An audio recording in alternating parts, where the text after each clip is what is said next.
My dog interrupted my meal, then collapsed. The vet confirmed my rescue dog saved my life. The afternoon moved slowly, the kind of day that felt steady and safe. Sunlight came through the living room window in soft lines, resting on the floor and the edges of the furniture. The house smelled warm and familiar, a mix of cooked food, clean plates, and the faint scent of soap from the kitchen sink. It was the sort of smell that meant family was near and time was being shared without rush. Hit that subscribe button and tap the bell icon so you never miss our latest uploads. The man sat at the dining table, his back straight but relaxed. His hands rested loosely near his plate, and his shoulders were at ease. This was his home, and everything about it felt known to him. The table had small scratches from years of use, marks left behind by family meals, school projects, and quiet cups of tea. Nothing here was new, and that was exactly why it felt good.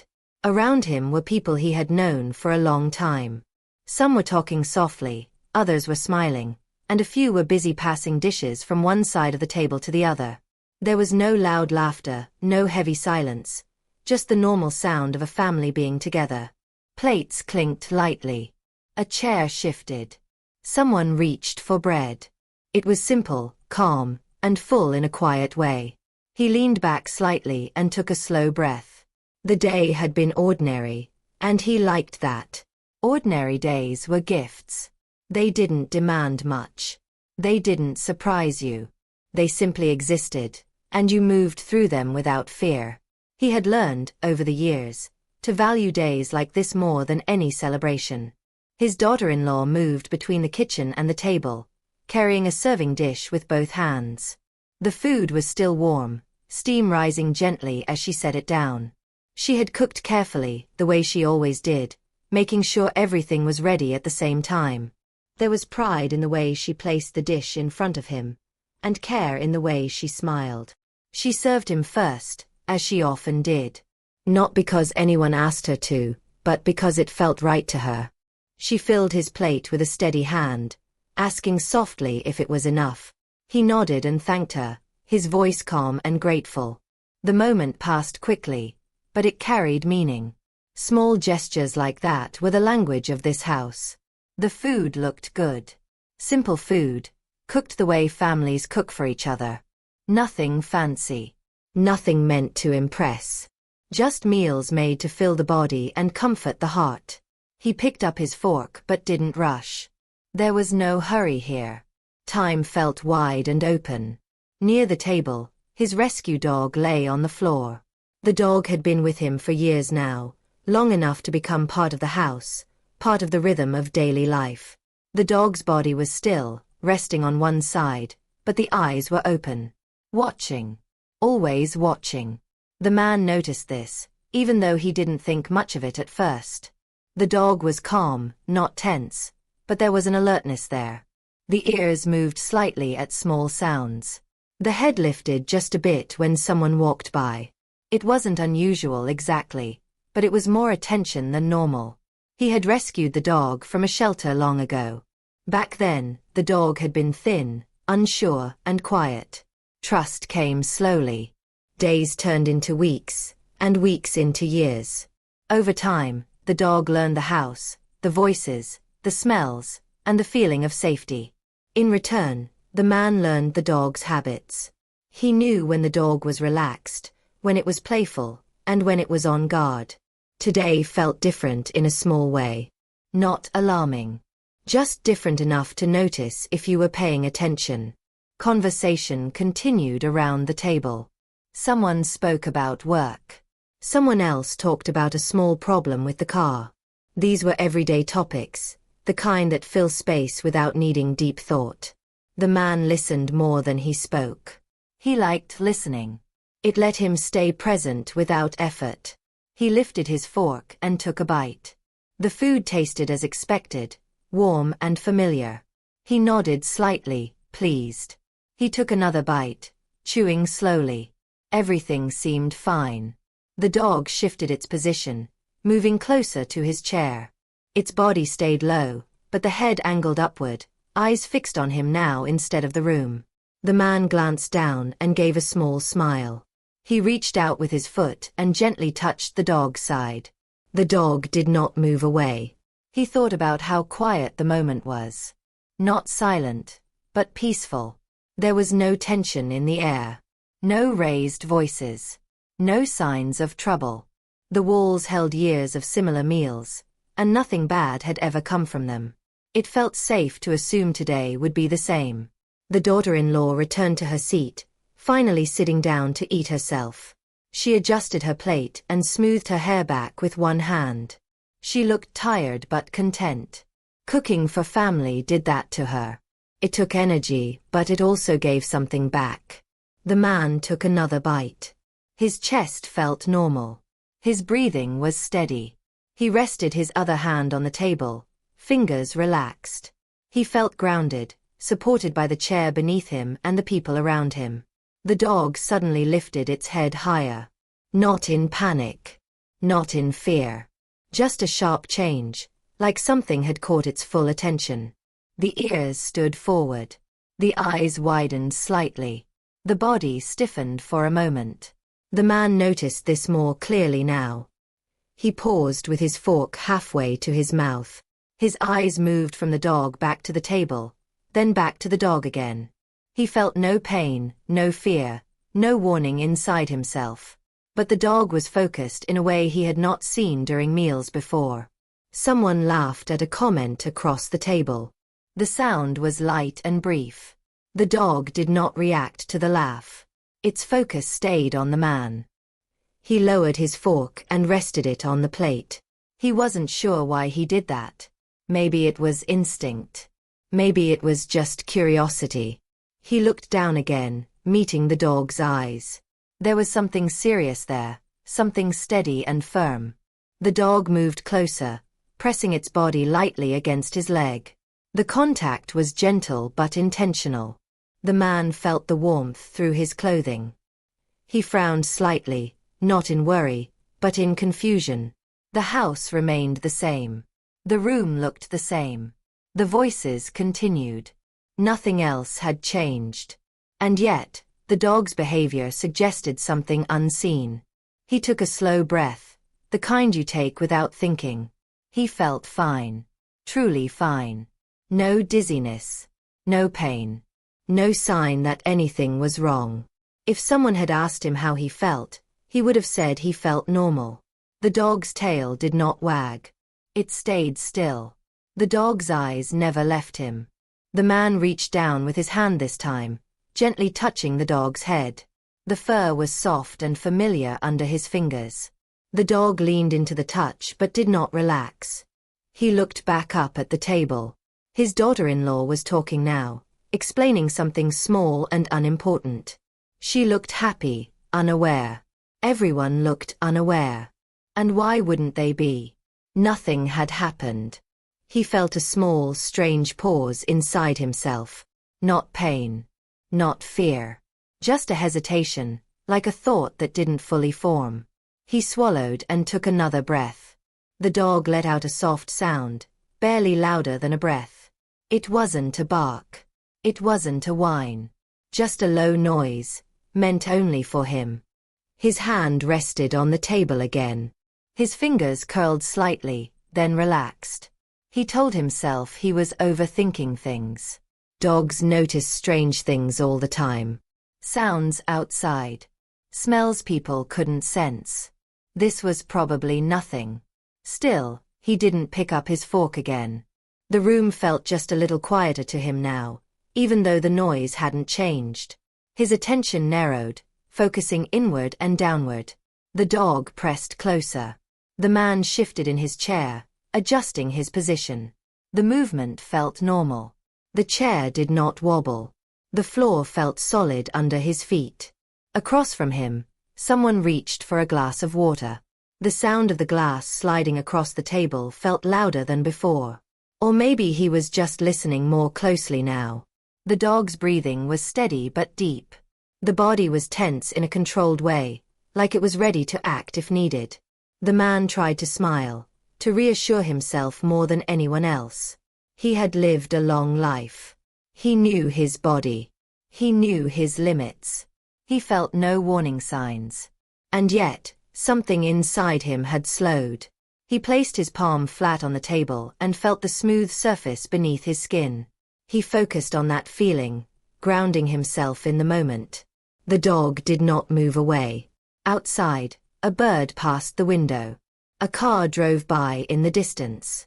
Life continued exactly as it always did. The man took one more slow breath and sat quietly, surrounded by family, unaware that this normal meal, this ordinary moment, was standing at the edge of something no one at the table could yet see.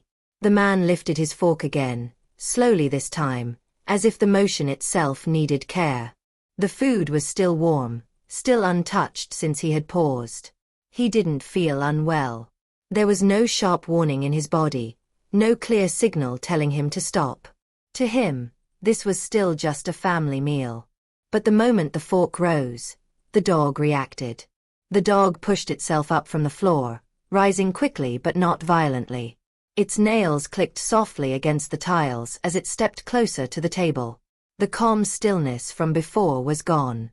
In its place was movement, uncertainty, and a quiet urgency that hadn't been there moments earlier. The man froze, the fork hovering in the air. He looked down, surprised. The dog's head was low now, tail not wagging, body shifting from side to side. The eyes were wide, focused, and intense. The dog let out a small sound, a soft whine that carried more meaning than volume. It wasn't loud enough to alarm anyone immediately. It blended into the background of conversation, almost easy to miss. Almost. The dog took a few short steps, pacing in a tight line near the man's chair. Back and forth. Back and forth. The movement was controlled but restless, like the dog couldn't settle no matter how hard it tried. The man lowered his fork again. His eyebrows drew together slightly. This was new. The dog had never acted like this during meals. Not once. The behavior didn't match begging or excitement. It felt different. Someone at the table noticed. "What's wrong with the dog?" a voice asked casually, without concern. Another person chuckled lightly. "Probably wants food." The dog whined again, this time a little louder. Not a bark. Not aggressive. Just a sound filled with urgency. The man set his fork down fully now, resting it against the edge of the plate. He leaned forward slightly and reached down, placing a gentle hand on the dog's back. "It's okay," he said softly. His voice was calm, steady. He wasn't talking to the family. He was talking to the dog. The dog did not relax. Instead, it stepped closer, pressing against his knee with more force than before. Its body was tense, muscles tight under the fur. The pacing stopped for a moment, replaced by stillness that felt heavier than motion. The man stroked the dog's head, slow and reassuring. "Easy," he murmured. "You're fine." The dog's ears flattened briefly, then lifted again. The eyes never left the man's face. Around the table, conversation resumed. Someone mentioned that the dog was getting spoiled. Someone else joked that the dog was trying to steal dinner. The man smiled faintly, though his attention stayed downward. He didn't correct them. He didn't feel the need to. He assumed they were probably right. Dogs did strange things sometimes. Still, he didn't pick up his fork. The dog suddenly moved again, stepping sideways and then forward, positioning itself directly between the man's legs and the table. It blocked him in a quiet, deliberate way. That movement caught more attention. "Hey," someone said, half laughing. "Look at that. It's really begging now." The daughter-in-law glanced down, her smile polite but uncertain. "It never does this," she said. The man nodded slowly. "It'll calm down," he replied, more to himself than anyone else. He placed both hands on the table and took a breath. The room still felt normal. The lights were the same. The voices were the same. Nothing had changed except the dog. The dog let out another soft whine, longer this time. It shifted its weight again, turning its head slightly as if checking the room, then snapping its attention back to him. The man reached down again, this time cupping the dog's face gently, thumbs resting near the jaw. "Hey," he whispered. "What is it?" The dog's body trembled slightly. Not from fear but from effort. Like it was holding something back. Someone cleared their throat. "Maybe you should send it outside for a bit," a relative suggested. The man shook his head without looking up. "No," he said quietly. "It's okay." The dog suddenly stepped forward again, nudging his leg with its nose, more firmly now. The movement was not playful. It was insistent. The man felt a small wave of confusion pass through him. His chest felt tight for just a moment, then normal again. He told himself it was nothing. Maybe he had eaten too fast earlier. Maybe he just needed a sip of water. He reached for his glass. Before his fingers touched it, the dog reacted sharply. It let out a quick, strained sound and pushed harder against his leg, almost knocking his knee sideways. "Hey," the man said, startled now. He looked fully at the dog. The dog's eyes were wide. Its breathing was faster. The pacing returned, quicker now, tighter, almost frantic. The room grew quieter as more people noticed. "What's gotten into it?" someone asked, this time with less humor. The man straightened slightly. He lifted his hand again, palm open, making a calming motion. "It's okay," he said aloud. "It's just restless." But even as he said the words, they felt less certain. The dog refused to settle. It paced again, circling the man's chair in a half loop, then stopping directly in front of him. It sat down abruptly, blocking him once more. The man felt a faint warmth spread through his chest. Not pain. Not yet. Just a heaviness like pressure from the inside. He swallowed. "You're fine," he whispered again, unsure now who he was reassuring. The dog let out a louder whine, the sound breaking through the quiet like a warning bell. It placed one paw lightly on the man's leg. That did it. The daughter-in-law pushed her chair back slightly. "This isn't normal," she said. The man waved a hand gently. "It's okay," he insisted. "Probably just smells the food." He reached down to guide the dog away, careful and gentle. "Go on," he said softly. "Lie down." The dog did not move. Instead, it leaned harder into him, as if anchoring itself there. The muscles along its shoulders were rigid, its focus unbroken. The man felt another strange pause inside his chest, longer this time. His breath caught slightly before returning to normal. He blinked, surprised by the sensation. For the first time, a flicker of unease crossed his face. "I think I should stand up for a second," he said casually, not wanting to worry anyone. He placed his hands on the table and began to shift his weight forward. The dog reacted instantly. It stood up, moved closer, and pressed its body firmly against his legs, preventing him from rising. The whine returned, louder now, edged with urgency. "Hey," someone said sharply. "Careful." The man stopped moving. He looked down at the dog, heart beating a little faster now. "Why won't you move?" he asked softly. The dog's answer was another low, strained sound, its eyes locked onto his. The room was fully quiet now. All eyes were on the scene unfolding at the table. The joke had faded. The casual mood had thinned. The man felt the warmth in his chest deepen, spreading outward slowly. His breathing grew heavier without him realizing it. Still, he tried to smile. "It's okay," he said one more time. "Everything's fine." But the dog refused to back away, standing its ground with unwavering focus, as if it knew something the rest of them did not. The moment broke without warning. Before anyone could speak or react, the dog suddenly surged forward. It moved fast, faster than anyone expected, its body launching with sudden force toward the table. The man barely had time to gasp before the dog's shoulder struck the edge of the plate. The plate tipped. For a split second, it hovered in the air, caught between balance and gravity. Then it fell. The sound was sharp and loud, echoing through the room as the plate shattered against the floor. Food spilled everywhere, splashing across the tiles, staining the rug nearby, and scattering in pieces that moments ago had been carefully prepared and served. The room froze. Someone gasped. Someone else shouted the man's name. Chairs scraped loudly as people jerked back in shock. What just happened? Why did it do that? The man stared down at the floor, heart pounding. His first reaction was disbelief. His second was anger. "Hey!" he snapped instinctively, his voice louder than he intended. "What are you doing?" But the words barely left his mouth before something else happened. The dog staggered. It took one unsteady step back, then another. Its legs trembled beneath it, no longer firm or controlled. The tension that had filled its body moments earlier vanished, replaced by sudden weakness.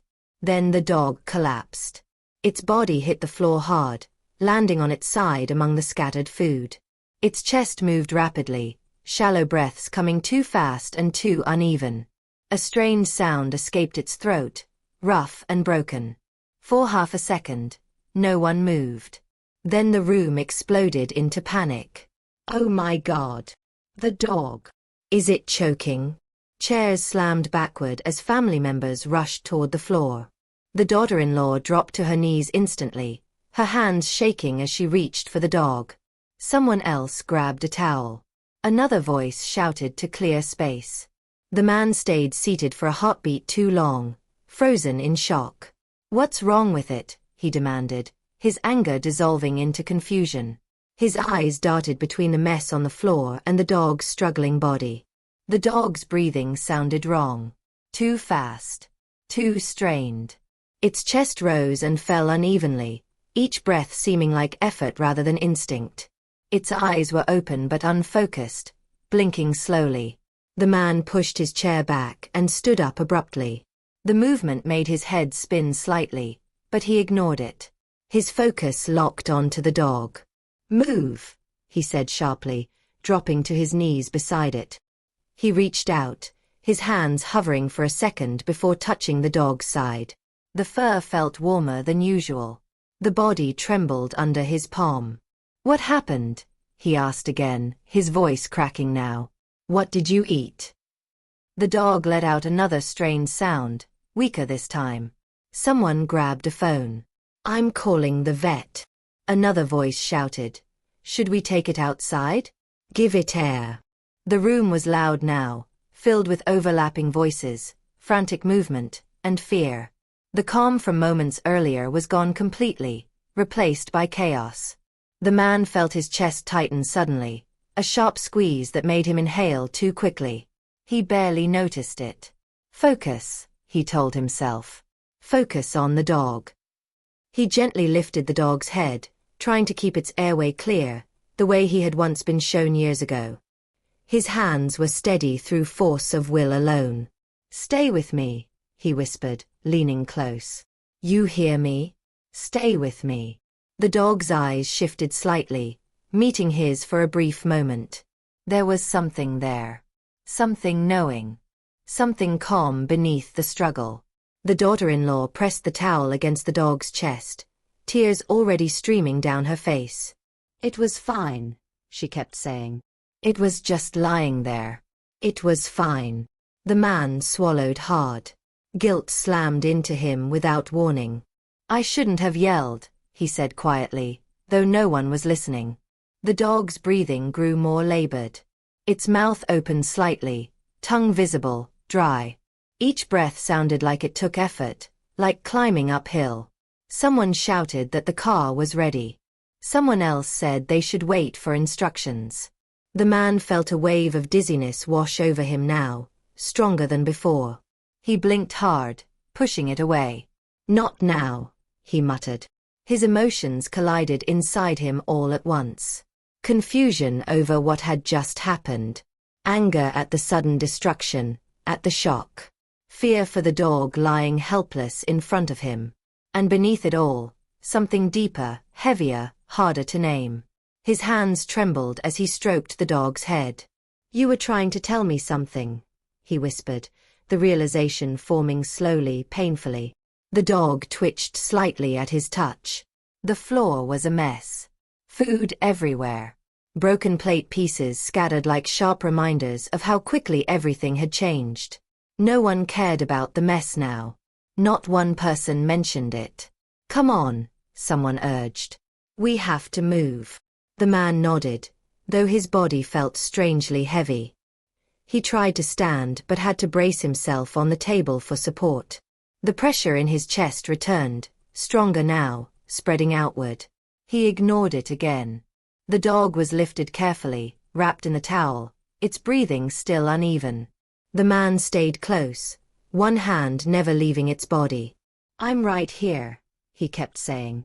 "I'm right here." As they moved toward the door, the man felt sweat forming along his forehead. His heart raced faster than it should have. His vision blurred briefly at the edges. Fear surged through him, not just for the dog, but suddenly for himself. What if I missed something, he thought. He shook his head, pushing the thought away. This was about the dog. The dog had knocked the plate over. The dog had collapsed. That was where the danger was. Still, a small voice inside him whispered that this wasn't the full story. The dog let out a faint sound, barely audible now.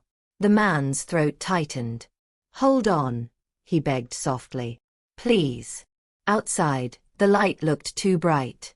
The normal world felt distant, unreal. Everything had changed in the space of seconds. Behind them, the dining room remained frozen in time. An interrupted meal, a shattered plate, and a moment that would never be ordinary again. And as panic rushed them forward, the man felt the truth pressing closer, unseen but unavoidable, waiting for the moment it would finally reveal itself. The car ride felt endless, even though it lasted only minutes. The dog lay across the back seat, wrapped tightly in the towel, its body rising and falling in uneven bursts. Every breath sounded fragile, like it could stop at any moment. One person kept a hand on the dog's chest, counting breaths out loud without realizing it. Another kept repeating directions to the clinic, even though the driver already knew the way. The man sat stiffly, one hand resting on the dog, the other gripping the edge of the seat. His heart hammered in his chest, loud enough that he could hear it in his ears.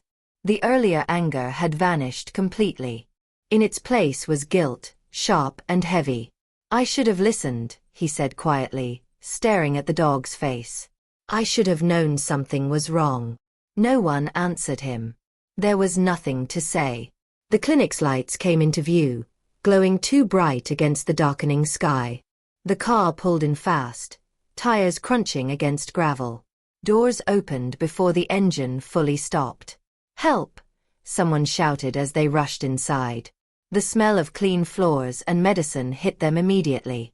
A bell rang sharply as the door flew open.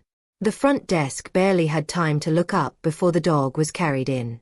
"Emergency," someone said breathlessly. "Our dog collapsed. It can't breathe properly." The staff moved fast. A vet appeared almost instantly, calm but focused, already putting on gloves. "Bring him back," the vet said firmly. "Now." They followed, their footsteps echoing down a narrow hallway. The dog was placed gently on a metal table. Machines beeped softly as the vet and an assistant began working without hesitation. The man stood just behind them, feeling useless. His hands hovered in the air, unsure where to go, unsure what to do. The vet listened to the dog's chest, then checked its gums, then its eyes. "Breathing is shallow," the vet said. "Heart rate is unstable." "Is he going to be okay?" the daughter-in-law asked, her voice trembling. "We're doing everything we can," the vet replied, already moving on to the next step. The man watched every motion closely.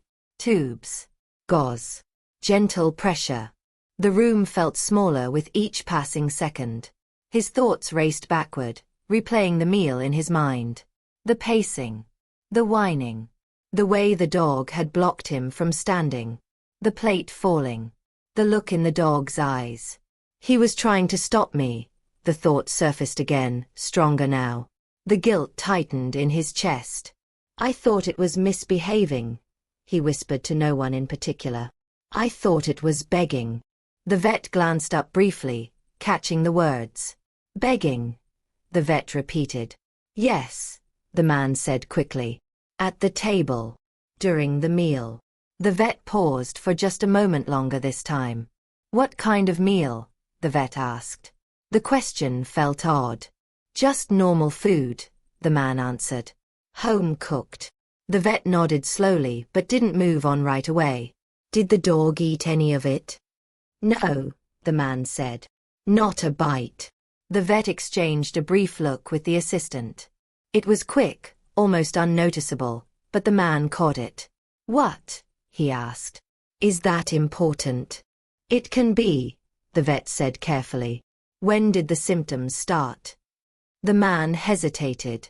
Right when I lifted my fork. The vet's hands stilled again.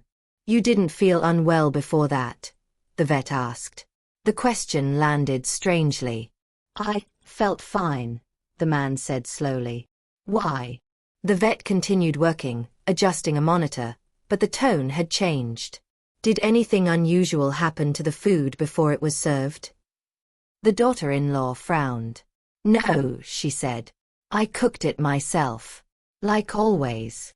The vet nodded again, eyes thoughtful now. Did the dog react before the plate fell? Yes, the man said immediately. It wouldn't leave me alone. Silence stretched between the sounds of the machines. The vet finally looked up fully, meeting the man's eyes. Sometimes, the vet said slowly, animals sense things before we do. The words sent a chill through him. Sense what? He asked. The vet didn't answer right away. Instead, the assistant handed over a small tray, and the vet focused back on the dog. We're stabilizing him, the vet said. But I need to ask, did anyone else eat from your plate? No, the man replied. Just me. Another pause. And did you feel anything at all after the dog collapsed? The man swallowed. I felt dizzy, he admitted. Pressure in my chest. The vet's expression tightened, just slightly. Did you tell anyone? No. The vet took a breath. I don't want to alarm you, the vet said evenly, but I think we should check you as well. The room seemed to tilt. Me? The man asked. The vet nodded. Yes. Right now, my priority is your dog. But some of these reactions, the vet stopped, choosing words carefully. They don't always start where people expect. The man felt his pulse racing again. What are you saying? He asked. I'm saying, the vet replied quietly, that your dog may not be the only patient here tonight. The machines continued their steady beeping. The dog's breathing was slightly more even now, but still fragile. The man looked down at the dog, understanding beginning to form in a slow, frightening way. The dog hadn't knocked the plate over out of fear. It had done it on purpose. And for the first time since the chaos began, suspicion took shape. Not loud, not certain, but impossible to ignore. Something about that meal wasn't right. And the dog had known it first. The vet stepped away from the table slowly, removing the gloves with careful hands. The room felt different now. Quieter. Heavier. Every sound, the hum of the machines, the faint ticking of a wall clock, seemed louder than it should have been. The dog lay still, chest rising and falling more evenly than before, though each breath still looked like effort. A clear tube ran gently along its side, taped in place. The immediate panic had eased, but the fear had not. The vet looked at the man again, this time with a seriousness that made his stomach tighten. We found something, the vet said. The words landed hard. What do you mean? The man asked. His voice sounded distant to his own ears.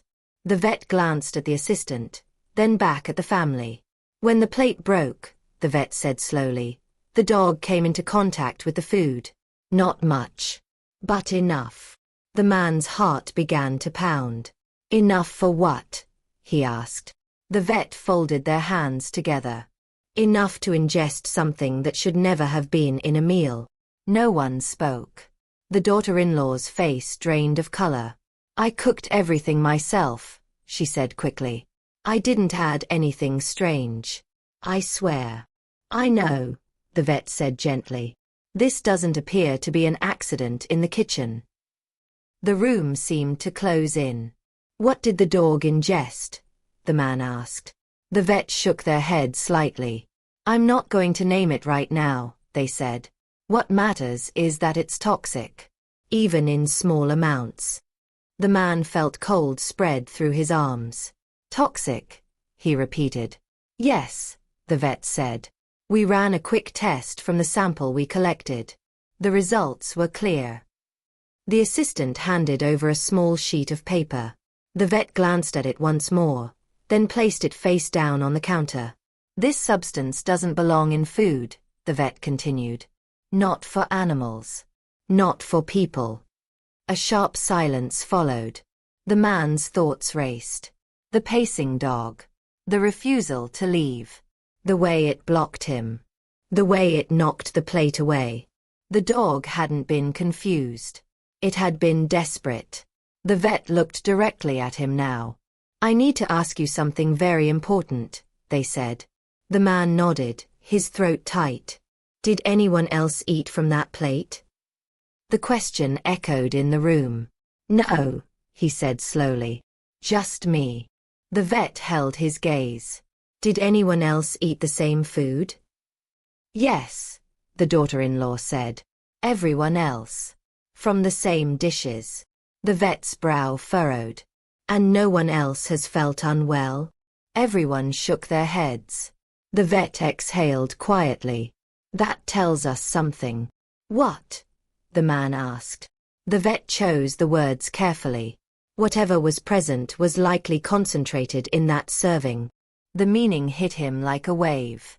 His chest tightened sharply, and he had to grip the edge of a chair to steady himself. That was my plate, he said. Yes, the vet replied. The daughter-in-law let out a shaky breath. Are you saying? She stopped, unable to finish. The vet nodded once. I'm saying that if the dog hadn't knocked that plate to the floor, things could have ended very differently. No one spoke. The air felt thick, heavy with understanding.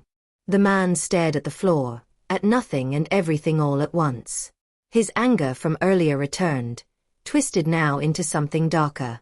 Fear wrapped around it, squeezing tight. So the dog, he began. Ingested it by accident, the vet finished. From the spill. The man's eyes filled with tears. It was trying to protect me, he said, his voice barely audible. The vet nodded. That's what it looks like. A long silence followed. The truth settled slowly, painfully. This had not been bad luck. This had not been a strange coincidence. Something had been wrong with that meal. The room felt colder. Has anyone else been around the food before it was served? The vet asked. The family exchanged uneasy glances. No one answered right away. I don't understand, someone finally said. Who would do this? The vet didn't respond. That question was not theirs to answer. The man lowered himself into a chair, his legs weak. His breathing felt shallow now, uneven. We need to monitor you, the vet said immediately, noticing. Right now. The man nodded numbly. His eyes drifted back to the dog, lying quietly on the table, still fighting, still alive. I yelled at you, he whispered. I thought you were causing trouble. The dog's eyes opened slightly, just enough to see him. The man's chest tightened again, this time with something close to grief.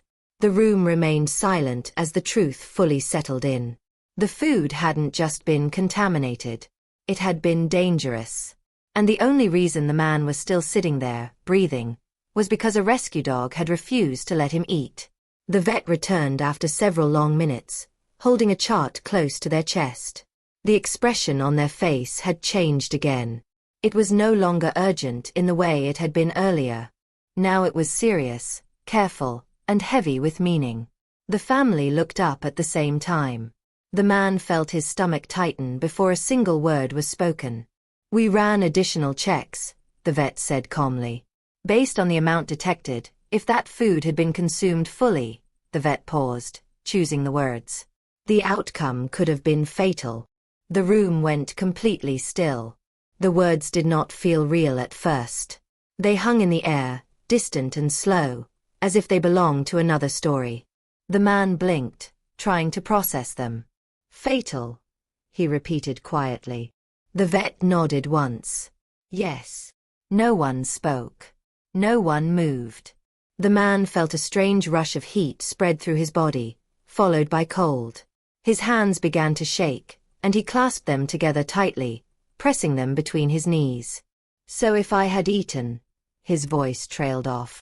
You wouldn't have had much time, the vet said gently. Your dog reacted before you did. That timing matters. The man leaned back in the chair, the weight of the truth finally crashing down on him. His breathing grew uneven.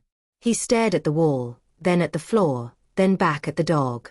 The dog lay quietly now, still connected to monitors, its body exhausted. The fight it had put up earlier had taken everything out of it. Yet it was alive. It knew, the man whispered. The vet nodded again. Animals sometimes sense things we can't. Smell, instinct, subtle changes. Your dog didn't hesitate. The man closed his eyes. He saw it all again. The pacing. The whining. The blocking. The moment the plate shattered. What he had thought was bad behavior. It wasn't trying to get food, he said, his voice breaking. It was trying to stop me. The vet's tone softened. That's how it appears. A deep silence followed. The daughter-in-law wiped her eyes. It put itself in danger, she said quietly. Yes, the vet replied. When the plate fell, the dog was exposed. That's how it was affected. The man's chest tightened painfully. So it chose me, he said. No one corrected him. The guilt hit harder than anything he had felt before. He remembered raising his voice. The irritation. The moment he had tried to push the dog away. I almost sent you outside, he whispered, looking at the dog. I almost didn't listen at all. His shoulders began to shake as emotion finally broke through. Gratitude flooded him, heavy and overwhelming. Gratitude mixed with disbelief, with sorrow, with love so deep it hurt. The vet placed a hand lightly on his shoulder. You gave that dog a home, they said. Tonight, it gave you your life. The words shattered something inside him. Tears spilled freely now. He didn't wipe them away. The dog shifted slightly, its eyes opening just a little. They were tired, but calm. The man leaned forward slowly, resting his forehead near the dog's head without touching the tubes. Thank you, he whispered. I don't know how, but thank you. His mind drifted back to the day he had first seen the dog. The shelter. The quiet corner. The way the dog had stayed back while others barked and jumped. The scars no one explained. The eyes that watched everything. The dog had already survived something once.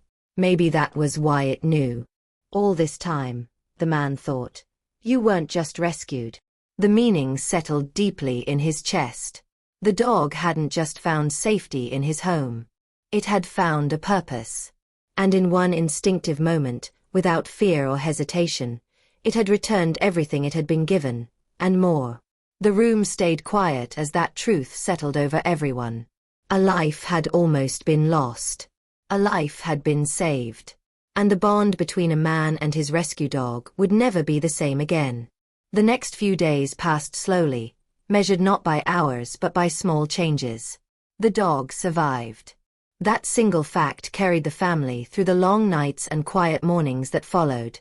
But survival did not mean strength. The dog remained weak, its body tired and slow to recover. It slept most of the time, rising only when guided, drinking water in small amounts, eating carefully measured food under watchful eyes. The clinic allowed the man to stay nearby whenever possible. When they finally returned home, the house felt different. Quieter. Heavier. As if the walls themselves remembered what had almost happened. The dog lay on a soft blanket near the living room window, sunlight warming its side. Its breathing was steady now, but shallow. Every rise of its chest was watched closely. The man barely left its side. He slept on the couch at night, waking at the smallest sound. During the day, he sat on the floor beside the dog, his back against the couch, one hand always resting close enough to feel warmth. He spoke softly, even when the dog slept. "You're okay," he would whisper. "I'm here." Sometimes the dog opened its eyes at the sound of his voice. Sometimes it didn't. Either way, the man stayed. In those quiet hours, his thoughts ran deep. He replayed everything again and again. The way he had lifted the fork. The irritation he had felt. The sharp sound of the plate breaking. How close it had all been. Too close. Guilt followed him everywhere. Not loud, not dramatic, but steady and heavy. "I should have trusted you," he murmured one afternoon, watching the dog breathe. "You were trying to save me." The dog shifted slightly, pressing its head closer to his leg. Family members moved through the house more carefully now. Voices were lower. Conversations shorter. Everyone avoided the dining room, as if stepping into it might bring the moment back. Questions lingered in the air, unanswered. How had it happened? Who had access to the food? Why that plate? No one accused anyone out loud, but the tension was there. Small glances. Pauses in conversation. Moments when someone would start to speak, then stop. Trust felt fragile. The daughter-in-law avoided the kitchen for a while. When she did cook again, she watched every step closely, her hands shaking slightly as she stirred. No one blamed her, but she blamed herself anyway. The man noticed. "It wasn't you," he said gently one evening. "You know that." She nodded, though her eyes stayed down. The house that had once felt warm and ordinary now carried a quiet weight. Everyone felt it. Everyone carried it differently. Through it all, the dog remained the center. When it finally stood on its own, shaky but determined, the man felt his chest tighten with relief. When it took a few slow steps toward him, tail barely moving, he smiled for the first time in days. "Look at you," he whispered. "Still stubborn." The dog rested its head against his leg, leaning there as if the simple act of standing had taken everything. That moment broke something open inside him. He realized then that the bond between them had changed. It was no longer just care. It was loyalty, trust, instinct. He thought back to the day he brought the dog home. How small it had looked in the car. How uncertain. How quiet. "I saved you," he had thought back then. Now he knew the truth. The roles had never been that simple. The dog hadn't just been rescued. It had been waiting. Waiting to return the favor. As the dog slowly lowered itself back onto the blanket, resting again, the man stayed beside it, hand warm against fur. Whatever questions remained, whatever truth still waited to come out, one thing was clear to him now. This dog was not just a pet. It was family. And in the moment that mattered most, it had chosen him without hesitation. The day the dog came home felt like a return to something familiar, but not the same. The vet had smiled when they said the words. Fully recovered. Strong. Stable. Ready to go home. The man nodded, thanking them more times than he could count. He didn't trust his voice to say much else. When the dog was finally brought out, walking slowly but with steady steps, the man felt a weight lift from his chest that he hadn't realized he was still carrying. The dog's tail moved gently, not fast or excited, but sure. Calm. Its eyes were clear again, alert in the way they had always been. The ride home was quiet. The dog lay across the back seat, head resting comfortably, watching the road pass by. The man glanced back often, just to be sure. Each time, the dog met his eyes, steady and present. When they pulled into the driveway, the house looked the same as it always had. Same walls. Same windows. Same door. But the man knew better. Inside, life slowly returned to its rhythm. Shoes by the door. Dishes in the sink. Sunlight on the floor. The dining table was cleaned, the broken plate long gone, but the memory of it remained. The dog stepped inside and paused, taking in the familiar space. Then it moved forward, confident now, choosing its place near the living room window once again. The man watched quietly. That first night, he didn't sleep on the couch. Instead, he lay in his bed, listening to the quiet sounds of the house. The dog slept nearby, close enough that he could hear its breathing. Steady. Even. For the first time in days, he slept deeply. Life didn't change in loud or dramatic ways after that. It changed quietly. The man became more aware of small things. The taste of food. The sound of footsteps. The way silence could mean peace or warning. He paid closer attention. The dog stayed close, not out of fear, but out of choice. It followed him from room to room, settled near him when he sat, rested nearby when he worked. Not guarding. Watching. The man no longer saw it as a pet. That word felt too small now. This was a guardian. Not in the sense of danger or threat, but in presence. In instinct. In loyalty that didn't need words. One evening, as the sun dipped low and the house filled with soft shadows, the man sat on the porch steps. The air was cool, gentle. The day had been ordinary again. The dog sat beside him. They didn't speak. They didn't need to. The man reached out and rested his hand on the dog's back. The dog leaned into the touch, steady and warm. "I know," the man said softly. "I know." He didn't need to explain what he meant. In that quiet moment, everything felt clear. Life would go on. Meals would be shared. Days would pass. Questions might remain unanswered. But one truth stood above the rest. Sometimes, the ones we save end up saving us instead. And the bond that grows from that truth lasts forever.